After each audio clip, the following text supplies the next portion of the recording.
இன்னைக்கு நம்ம பேச போற விஷயம் ஆண் பெயர் கொண்ட பெண்கள், பெண் பெயர் கொண்ட ஆண்கள். பாய்ஸ் நல்ல ஆக்ஷன் பிளாக் மாட்டிருது.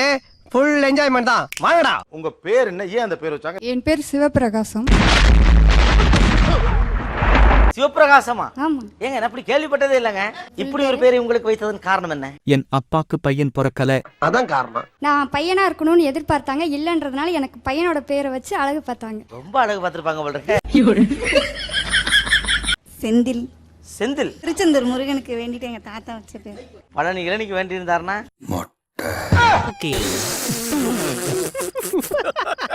என் பேர் புகழேந்தி. புகழேந்தியா? ஏங்க எனக்கு உண்மையாவே சொல்றேன், எனக்கு ஒவ்வொருத்தர் பேரும் அடுத்து என்னவா இருக்கும் அப்படிங்கிற கியூரியாசிட்டி வந்து வரணும். உங்க பேர் என்ன? ஏதாவது குண்டா போடுறீங்க? என் பேர் மாரிமுத்து. மாரிமுத்து. மாரிமுத்தா? ஐயோ, நீ சொல்றதெல்லாம் கேக்குறப்ப தலை வின்னு தெரிக்குதுமா. எப்படிங்க சர்டிபிகேட் எல்லாம் பார்க்கல மாரிமுத்து அப்படி பசங்க பக்கம் திரும்ப மாட்டாங்க? ஆமாங்க சார். அப்ப நான் பட்ட வேதனை இருக்கே, அந்த வேதனை. ஐயோ ஐயோ ஐயோ. அங்க அடிச்ச 1000 வாழ்த்துல நான் அது கலங்கி போயிருக்கேன். இங்க ஏதாவது ஆரம்பிச்சாதீங்க கல்பனா ஜோதிகான்னு. என்னடி நக்கலா? என் பேர் தேன்மொழி. தேன்மொழி? எஸ். யாரா லவ் லெட்டர் கொடுத்துருக்காங்களா? நிறைய பேர் கொடுத்துருக்காங்க. தேன்மொழி பூங்கொடி வாடி போச்சே ஏன் செடி. நான் பிறக்கும்போது எங்க வீட்டுல தேன் கூடு இருந்ததா சொல்றாங்க. அது எதிர் வீட்டுல ஒரு தமிழ் ஆசிரியர் இருந்திருக்காரு. அவர்கிட்ட போய் இவருக்கு என்ன பேர் வைக்கலான்னு கேட்கும்போது ஒரு தமிழ் பேரா தேன்மொழின்னு வச்சிருங்க அப்படின்னு சொல்லியிருக்காரு. இவங்களும் அதே எடுத்து போய் பேர்த்து ரிஜிஸ்டர் பண்ணிட்டாங்க தேன்மொழின்னு. ஒரு தேனும் ஒரு தமிழாசிரியர் உங்களை எங்க கூட போங்கடா, கடுப்பேத்தாங்கடா போங்கடா. அன்னக்கொடி.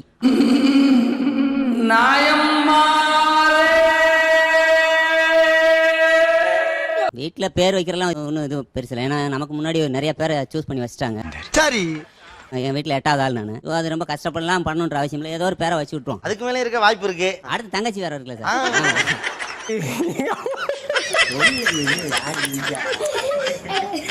சார் என் பேர் ராதா. ராதா? ஆமா. உங்க அக்கா உங்க அண்ணன் பேர் அம்பிகாவா? இல்ல. நக்கல்யா அவனுக்கு. அப்புறம் தான் அம்மாவை கேட்டேன் நான், ஏமா ராதான்னு வச்சுட்டு கிருஷ்ணன் சேர்த்துக்க வேண்டியதானே அப்படின்னு. சரி. இல்ல கிருஷ்ண லீலெல்லாம் நிறைய பண்ணுவடா நீ பின்னாடி, அதனால நீ அது வேணாம் அப்படின்னு சொல்லிட்டு எம்மா ராதான் பண்ணேன். என்னென்ன சொல்றான் பாருங்க. கம்பி கட்டுற கதையெல்லாம் எடுத்து போடுறாங்க. என் பேர் கண்மணி. கண்மணி. அன்படு காதல் நான் எழுதும் கடிதம். என்ன சிரிப்பு ராஸ்கல், என்ன சின்ன பிள்ளைத்தனமா இருக்கு.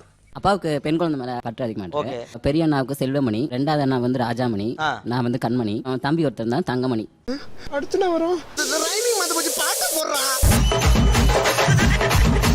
உங்க பேரை போய் நீங்க சொல்றப்போ மத்தவங்க என்ன ரியாக்ஷன் வரும்? சொல்றேன். கல்யாண பத்திரிக்கையில வந்து ரெண்டுமே ஆம்பளை பேரா இருக்கு அப்படின்னு கேட்டிருக்காங்க. அவர் பேர் என்ன? ஆர் வடிவேல். வடிவேல் சிவபிரகாசம். ஓட்டர்ஸ் ஐடியிலே ஆண்னு போட்டிருக்காங்க. ஆண். உங்க பேர் என்ன சொன்னீங்க? ராஜரத்தினம். நேச்சுரலி ஆண் தான் உங்களுக்கு தோணி இருக்கு. இதுல என் போட்டோ இருக்கு. போட்டோ இருக்கு. போட்டோ இருக்கும் போதே இதுல ஆண்னு எழுதிருக்காங்க. நீ மனுஷனே இல்ல தெரியுமா?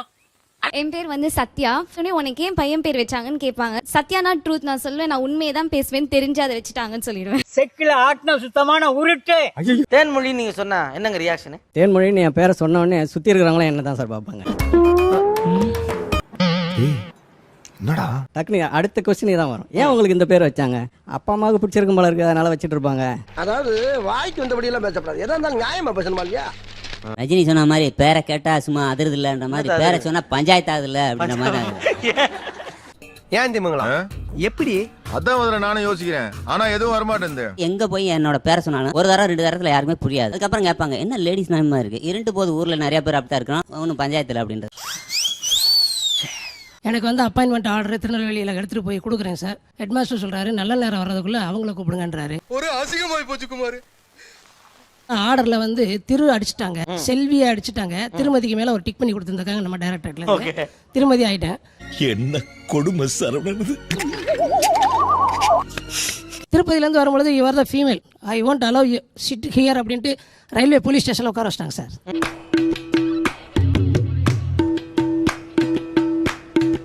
உட்கார வச்சுட்டு மறுநாள் ட்ரெயின் ஏற்றி விட்டாங்க சார். என்ன படாத பாடுபட்டேன். பிரச்சனையா தான் இருக்கு. ஆமா சார், இன்னைக்கு வரல பிரச்சனையா தான் இருக்கு. உன் நிலைமை நினைச்சா ரொம்ப பிரதாபமா இருக்கடா மச்சான். இந்த பேர் உங்களுக்கு இருக்கிறதுனால உங்க வாழ்க்கையில ஏற்பட்ட ரொம்ப காமெடியான விஷயம் என்ன? நான் சொல்றேன். ஒன்றா இரண்டா எடுத்து சொல்ல. ஒன்றே சொல்லுங்கள் போதும். அவமானப்படுறது மட்டும்தான் அன்னக்குடியோட அன்றாட வேலை. படிச்சு முடிச்ச காலத்துல ஊரை விட்டு எஸ்கேப் ஆயிட்டேன். கர்நாடகாவில் சித்திரதுர்கா அப்படின்னு ஒரு ஏரியாவுக்கு போயிட்டேன். என்ன கூட்டு போனது ஒரு வட்டி கிடக்காரு. அவர் வசூல் போற ஏரியாலாம் என்ன கூட்டு போவாரு. ஏதோ பேசுறதுக்காக நான் பேசிட்டு இருக்காத. நேரத்தை கடத்தாத, நல்ல விவரமா பேசு. அடுத்த நாளே இனிமேல் இந்த பையன் தான் வருவான், வந்தான்னா நீ பைசா கொடுத்து விட்டுரு அப்படின்னு அந்த சொல்றாரு. அண்ணக்காவடி ஹோகி நாளேபா. எனக்கு 2 நிமிஷம் தலை சுத்திடுச்சு. ஏண்டா ஊரை விட்டு ஓடி வந்தது ஒரு பஞ்சாயத்தாடா? அண்ணக்குடின்ற பேரை அழகா கூப்பிட விட்டு அண்ணக்காவடின்ட்டாடா. ஒரு பாட்டு சொல்லுவாங்க, உனக்கும் கீழே உள்ளவர் கோடி. அந்த மாதிரி என்ன காட்டிலும் மோசமான ஒரு பேரை ஒரு இடத்துல பார்த்தேன். என்னவா இருக்கும்? எனக்கு என்னடா தெரியும், கேளுடா. யூனியன் லீடர் எலெக்ஷன் நடக்குது. எத்தனை பேர் போட்டிடுறாங்களோ அவங்களோட இதெல்லாம் அவங்க பேர் எல்லாம் போட்டுட்டு இது பண்ணிட்டு இருக்காங்க. அந்த காம்பவுண்ட் வால அதிகமா தெரிஞ்சது உங்கள் ஓட்டு பாவாடைக்கு. என்னமோ ஒன்னாயிட்டீங்க. அண்ணக்குடின்னு சொல்றதுக்கே நம்ம கஷ்டப்படுறோமே, அப்ப அவன் எவ்வளவு தூரம் கஷ்டப்படுவான்? கேட்கறதுக்கே ரொம்ப கூச்சமா இருக்கு சார். அவ்வளவு கூச்சமா? பாவாடையாச்சே. அப்ப இனிமேல் நீ அதை பத்தி யோசிக்கவே வேணாம்டா. ஏன்டா சொல்லிக்கிற? முதுகிலம்லாம் தெரியுதுடா. முதுகெலும்பு தெரியுதா? லைஃப்ல எல்லா விஷயத்தையுமே பாசிட்டிவா எடுத்துக்க முடியுங்கிறதுக்கு அண்ணக்குடி மிகச்சிறந்த உதாரணங்க. Thank you thank you. +1ல சைக்கிள்காண்டி நேம் லிஸ்ட் எடுத்தாங்க சார். என் நேம் கேர்ள்ஸ் நேமோட போயிடுச்சு. ஐயோ அப்புறம் என்னாச்சு? எங்க மேம் பார்த்தோம் வந்து சொல்றாங்க, உன் நேம் கேர்ள்ஸ் நேம்ல போயிடுச்சு, உனக்கு லேடி சைக்கிள் தான் வரும். அப்படியே வந்துச்சு சார். அதையும் எனக்கு கொடுத்தாங்க. நான் முடியாதுன்னு சண்டை போட்டு ஹெச்எம்ட்ட திருப்பி விட்டு மாத்தி வாங்கினேன் சார். அதுவும் 1 வருஷம் கழிச்சு. ஆமா சார். சரிடா மாட்டுப்பலாம் நல்லா சரி. அப்ரண்டிஸ் எக்ஸாம் எழுத போறேன். ஹாலுக்குள்ள போறேன், ஹால் டிக்கெட் எடுத்துனேன். எல்லாம் கேர்ள்ஸா இருக்குது, நீ மட்டும் பாயா இருக்கிற. டேய் உன்னதாடா கேக்குறேன். டேய் இங்க பாரு, உன்னதாடா. டேய் நான் ஒத்துக்க மாட்டேன், இதுக்கு நான் அலோவ் பண்ண மாட்டேன். நான் எல்லாம் கேர்ள்ஸா இருக்காங்க, ஒரே ஒரு பாய் மட்டும் நான் ஒத்துக்க மாட்டேன். முடியாது நீ கல்லாட்டாடங்க, நான் ஒத்துக்க மாட்டேன். கேர்ள்ஸ் சைட்னு அந்த பேரண்ட்ஸ் எல்லாம் என்னை சுத்தி வேடிக்கை பார்த்துன்னு இருக்கிறாங்க. ஏதோ ஒரு மிருகத்தை உள்ள விட்டுட்டு சுத்தி பாக்குற மாதிரி பாக்குறாங்க. அப்புறம் சர்டிஃபிகேட்லாம் வெரிஃபை பண்ணிட்டு உட்கார வச்சு எழுத வச்சாங்க. கடைசி வரைக்கும் அந்த ஹால்ல இருந்தா எழுதுனீங்க? கடைசி வரைக்கும் அந்த ஹாலில் தான். ஏய் உடும்ப மரவட்ட மாதிரி இருக்கிற உனக்கு மசால் வட்ட சைஸ்ல எங்கேயோ ஒரு மச்சம் இருக்கா? ஒண்ணும் இல்லடா, உன் கலருக்கு தெரியாது மச்சி. என்ன ஒரு அருமையான வாய்ப்பு சார். இது என்ன சோகமான அனுபவமா சந்தோஷமான அனுபவம் சார்? சார் அந்த 1 ஹவர்ல பக்கத்துல இருந்த பொண்ணு தான் எனக்கு ஹெல்ப் பண்ணுச்சு. தம்பி நீ மெட்ராஸ் வந்தீங்கன்னா உனக்கு பெரிய எதிர்காலம் இருக்கு. உங்களுக்கு? எனக்கு நீ டவுட் தான். கம்பெனியில் ஜாயின் பண்ணும்போது பார்த்தீங்கன்னா அந்த டீமில் ஃபுல்லாக பசங்க தான். ஸோ மேனேஜர் சொல்லியிருப்பார் போல, நாளைக்கு சிந்துன்னு ஒருத்தங்க ஜாயின் பண்ணுறாங்க. இவளையே அப்படியே கரெக்ட் பண்ணி உஷார் பண்ணி வாழ்க்கையில பெரிய இடத்துக்கு வந்து சாதிச்சு காட்டணும்டா ஸ்ரீராமே. பசங்களுக்கெல்லாம் பயங்கர எக்ஸ்பெக்டேஷன்.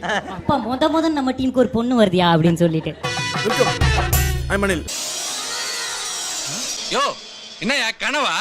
போய் ஜாயின் பண்ணேன். என்ன சார் பொண்ணு வருது, நீங்க யாரோ ஒரு பையன் வந்திருக்காங்க. இதாயா சிந்து, அவர் பேரு சிந்தாமியா, எனக்கே இப்பதான் தெரியும். முதுகுல குத்திட்டு இல்ல முதுகுல குத்திட்டு இல்ல. நான் எம்எஸ்என் ஸ்கைப்லாம் யூஸ் பண்ணுவேன். சிந்துன்னு போட்டிருப்பேன். அங்க இருந்து ரெக்வெஸ்டா வந்து குவியுது சார். நான் என்ன சார் பண்றது? நம்ம பசங்களுக்கு தான் ஒரு பொண்ணு பேரை பார்த்தா விட முடியுமா? முடியாது. கொஞ்ச நேரத்துல பார்த்தா ஒரு கால் வந்தது. நான் கால் அட்டெண்ட் பண்ணிட்டேன். பார்த்தா அவன் குவைத்துல இருந்து கால் பண்ணிருக்கான் சார். எனக்கு எம்எஸ்என் ரெக்வெஸ்ட் போட்டு.